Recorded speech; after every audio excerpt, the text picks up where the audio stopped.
Welcome to the Legacy of History Project Volume 3. My name is Robert Holm and this is Zach Sawyer-Bowden and JJ Chad. Today we will be interviewing Eileen Kincade at the Cambridge Narrows Regional Library. Our hopes are that you will enjoy listening to our interview with Eileen Kincade. Welcome, Eileen Kincade, to Cambridge Narrows Community School. Thank you for your participation in the Legacy of History Project. Welcome, Eileen Kincade. Thank you. Eileen, I understand you were born in 1923. Can you tell me where you were born? Yes, I was born in a place called Hamtown, but now they call it Cody's. The government changed it. So it wasn't Cambridge Narrows back then. What was it like growing up as a teen and not having the things that we have today? Well, it was a lot different. I had a pet lamb when I was 3. It was born in May, and it disappeared in September. And when Dad went down to put the boat away at the shore, he found the remains, and the bald eagles had taken her because they always nested down on the shore in a big elm tree. Then when I was 4, our house burnt, and we moved down with my grandmother. She was next door, but she was very strict. We weren't allowed to play games, or sometimes we weren't put on a chair and sit there. That's how strict she was. Did you have a lot of chores around the house? Yes, we certainly did. We had a lot of chores around the house, and we had chores in the barn, milking cows, getting the hay down, and watering the cows in the wintertime, filling up the wood boxes at night, because we had wood stoves we never had no electricity. And we walked to school with no buses. Being a teenager, well, we didn't have any way to go anywhere, only with horse and wagon. That's the only way we had. Well, you almost work from morning till night when you're on a farm, because we had to weed the garden and things like that. Go in the cow pasture and bring the cows in every night. Sometimes they got out and they were way down the neighbors, and we never got home till dark. And we were only kids. We were only 9 and 10, but you had to work because there was many in the family, and I think we went to church and Sunday school. We had to walk. Every Friday night in the summertime, they had a movie in the old Orange Hall. We used to go to that. It was only 10 cents. And we picked strawberries in the summertime. Can you tell us about your family? Yes, my mom came from Nova Scotia, and Dad was born in a place called Gofftown. It's way out, about a mile back out in the woods. And I was taken out there 2 years ago, and the well is still there, and part of the old basement, made out of rocks. And there was I had 3 sisters and 4 brothers. Dad, do you want to know about Dad? Dad farmed and cut wood in the wintertime, logs, pulp, and firewood. He had a big apple orchard. We had apples all winter.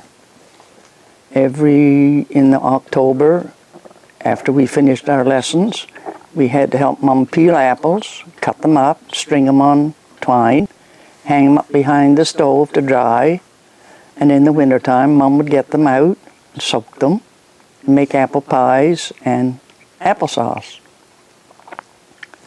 Dad would grow vegetables. We had our own vegetables. We never had to buy any. Well, he didn't have the money to buy any.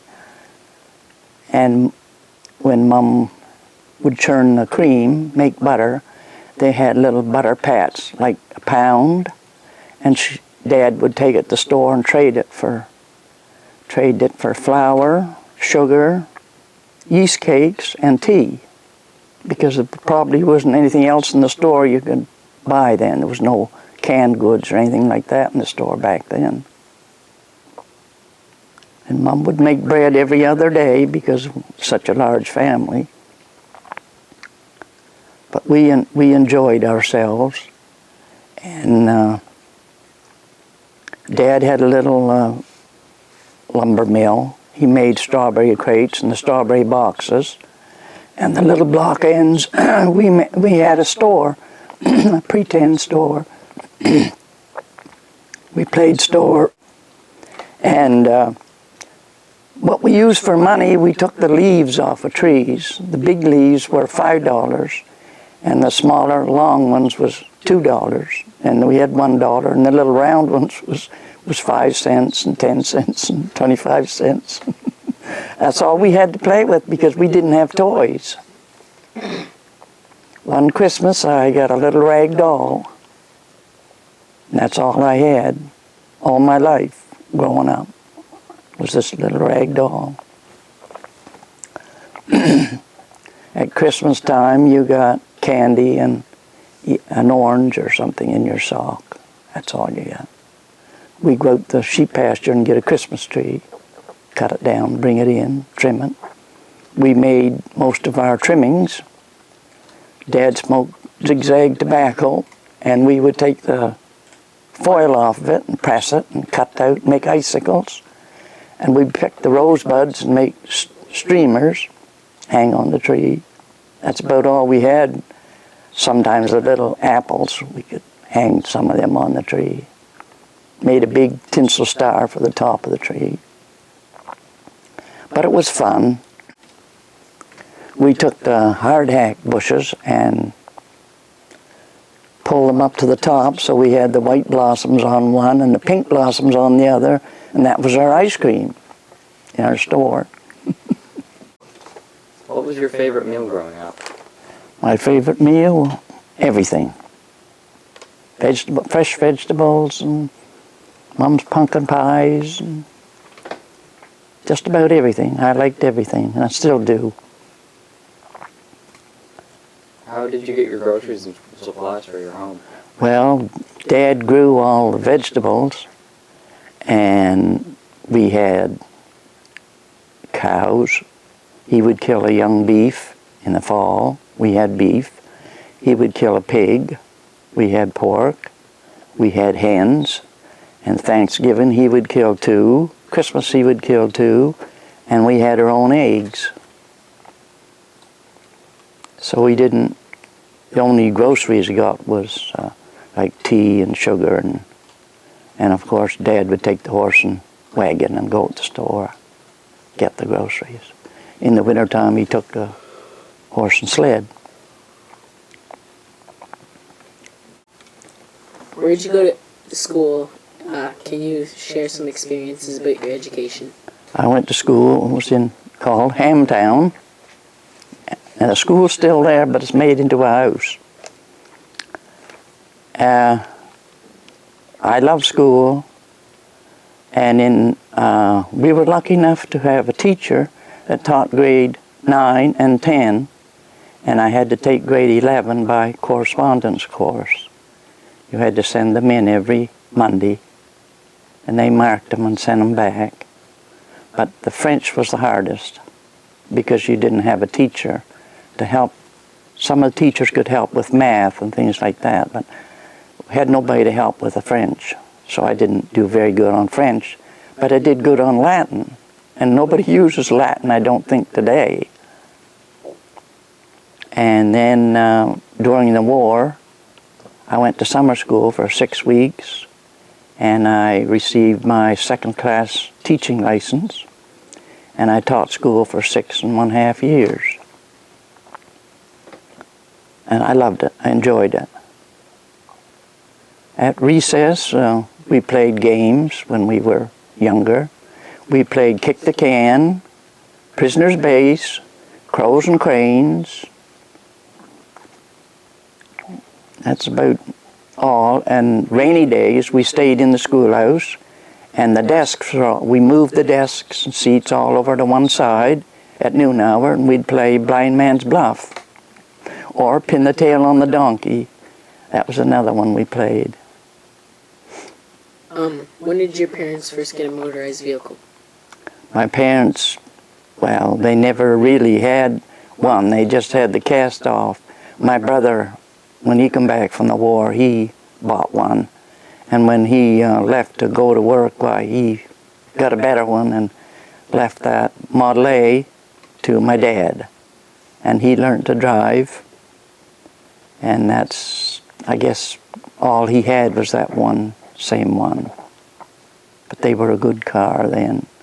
I guess he made over into a little truck afterwards, cut the back off, made over into a little truck. Can you tell us about your brother's military history? Yes, he was called, they were all called into the Army when you got to a certain age. And he got as far as Newfoundland. And that was considered overseas then.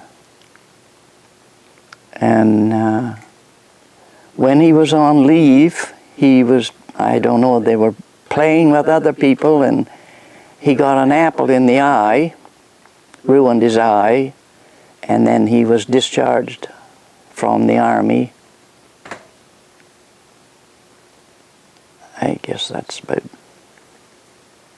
as you want me to tell about his wife.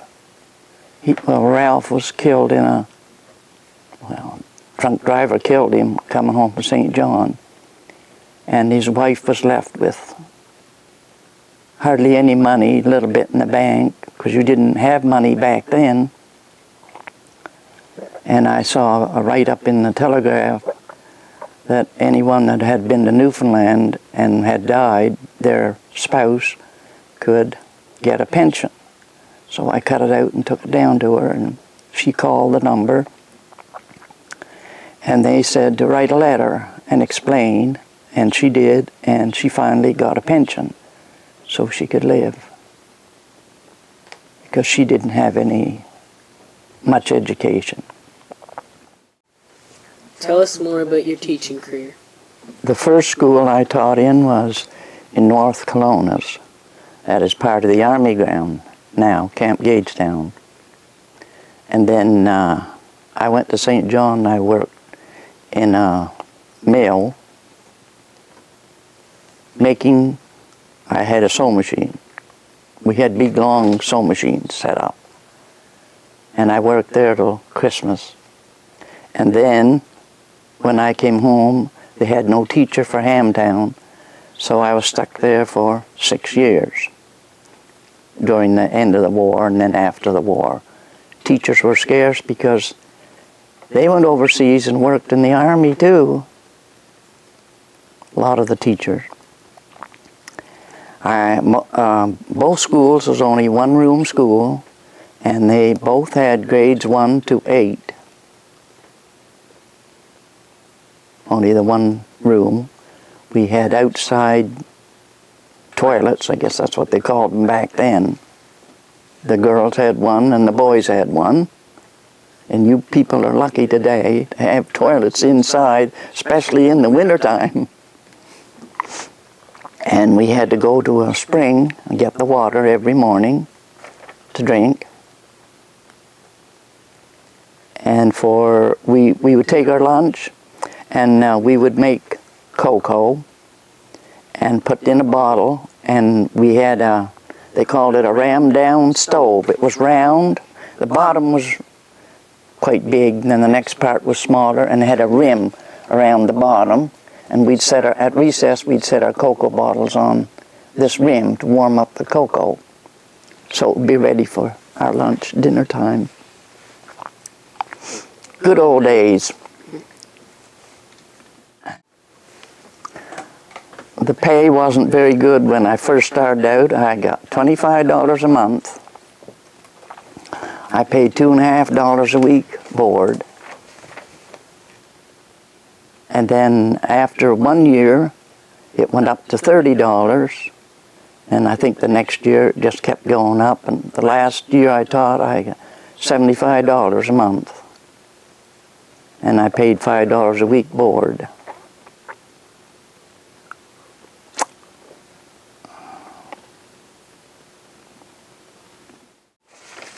Can you tell us what were the holidays for teaching? Holidays in school started after Labor Day in September.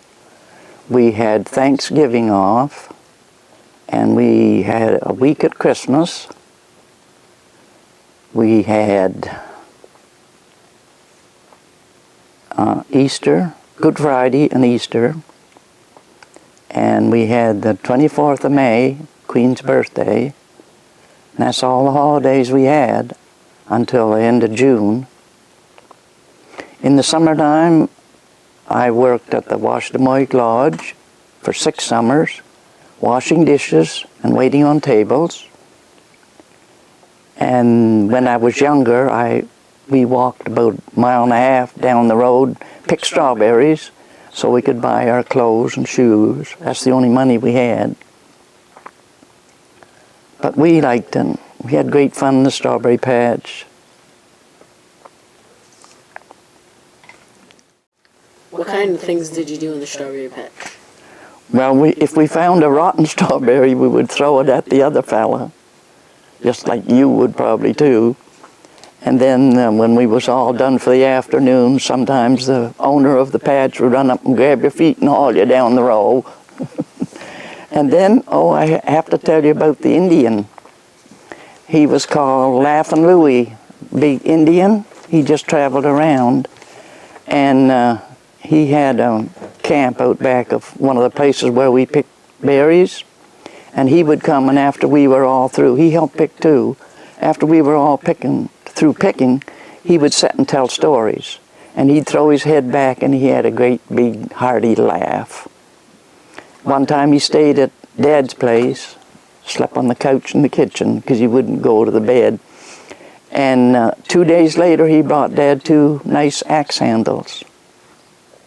He was making axe handles and things like that and selling them maybe for a quarter or whatever people would give him.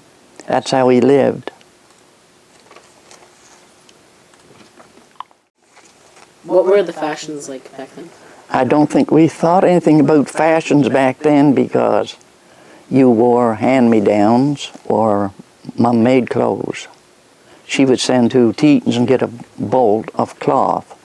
And I can't figure out how, I know it was a big lot of cloth, but I can't remember how much was in it. But anyway, she made our clothes, my sisters and I clothes, and she made the boys' shirts out of the different cloth. And then people would give us clothes, and Mum would make them over. My first coat was a made-over coat, but it wasn't many colors. Did you used to help your mother in the kitchen? I never. My sister did. My sister learned to cook. All I had to do was clean the table off with the dishes and help wash them or dry them. That's about all I did, because I was